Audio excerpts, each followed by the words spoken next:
ఆకలి ఉంటే భోజనం చెయ్యాలి. అజ్ఞానం ఉంటే ధ్యానం చెయ్యాలి. ధ్యానం అన్నది ప్రతి ఒక్కరికి అవసరం. శాకాహారం ప్లస్ ధ్యానం రెండూ మనకి ముఖ్యమే. ధ్యానంతోనే ఆరోగ్యం.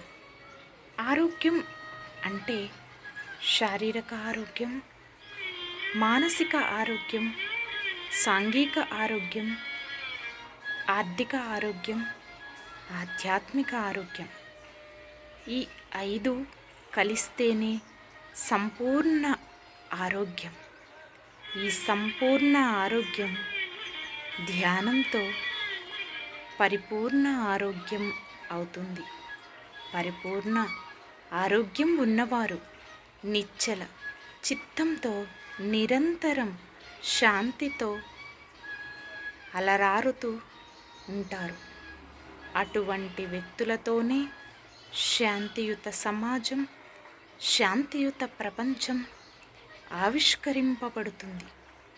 ఆరోగ్యానికి మూలం ఆనందం. ఆనందంగా ఉండాలి అంటే ధ్యానం చెయ్యాలి. బ్రహ్మశ్రీ సుభాష్ పత్రిజీ. Thank you.